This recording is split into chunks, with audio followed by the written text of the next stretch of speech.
I told you I'm not good at acting. Super Bowl popcorn.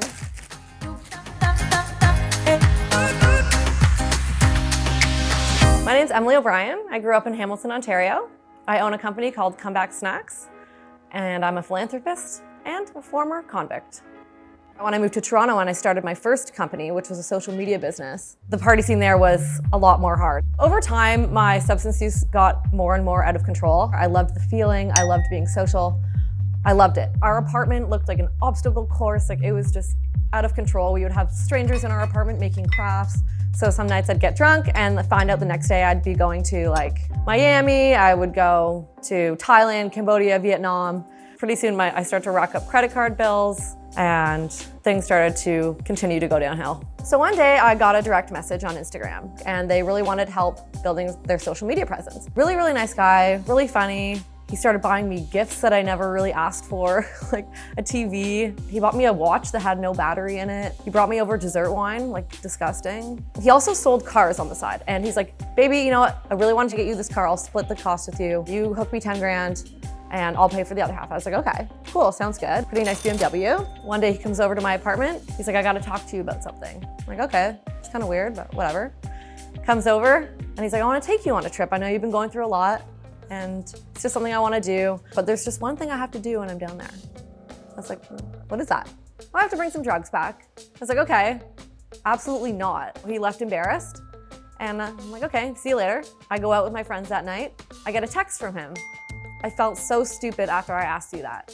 Let's just go on this trip, me and you, there'll be no funny business, nothing at all. Let me know when you get home and we'll book the tickets. My mind was in a good place. We had a lot of fun the first couple days. The sun was out and the water was warm. And he's like, okay, well, you're not going anywhere today. And I'm like, well, what do you mean? He's like, our friends are coming to pick us up. Did you really think this was just like all fun and games? And then we pull into somewhere that it looks like it's like a hotel, like a small hotel, like a bed and breakfast or something like that. Everything's normal except for the walls have bricks and bricks of cocaine layered up. And it was the most amount of cocaine I'd ever seen in my entire life. PD looks at me and he's like, I'm so sorry, but like, I need your help with this. And there's a woman there and she's very, very nice to me.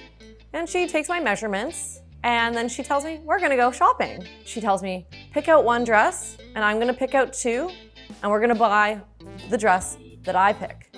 One is the dress that I'm going to be wearing, which is a long floral gown. It's got blue flowers with white kind of pattern. And then I look beside it and there are two pairs, one for him and one for me. And it's like a pair of spandex boxer shorts. And in the front of the boxer shorts, there's a kangaroo pouch for 1 kilo of cocaine.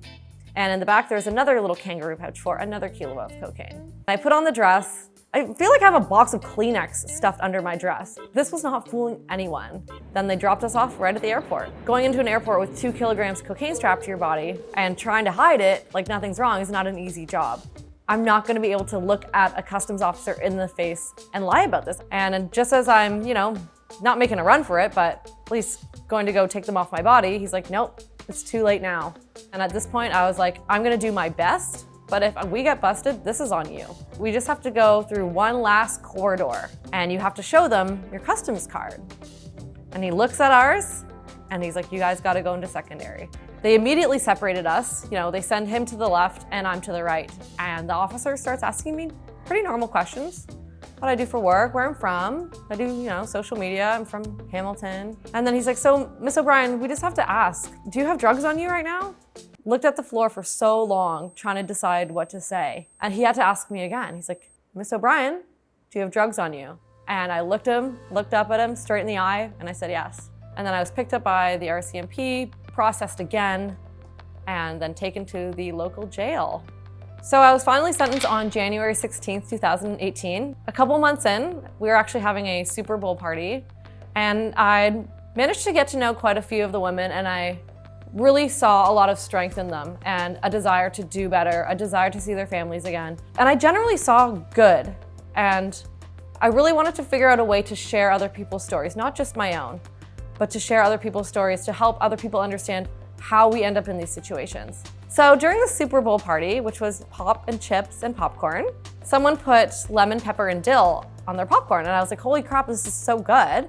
After Super Bowl, I knew it was time to get to work. But it was gonna be a little bit different. I didn't have internet access, I didn't have a cell phone. I had some stamps, and I had a lot of friends and support, and I knew that we could build something that really, really mattered, but I had to work on the recipes. We didn't have access to a lot of things. So every night I would kind of tool around with different ingredients. One of the original prison recipes was called jailhouse cheese, and we would actually get macaroni cheese and take out the cheese powder from it and put it on. We also would put Splenda and cinnamon. That was a very popular one. In order to reach out to certain people in the community, I did homework for them so they could buy me stamps. I called people, I read tons of books. I made friends with some of the correctional officers and staff and talked to them about it and kind of got them on my side. So when it was time to leave prison, I knew I was ready. I had a business plan, I had the support in place. Most importantly, I had my drive and my confidence back. And I knew that no alcohol or drugs was gonna get in the way ever again.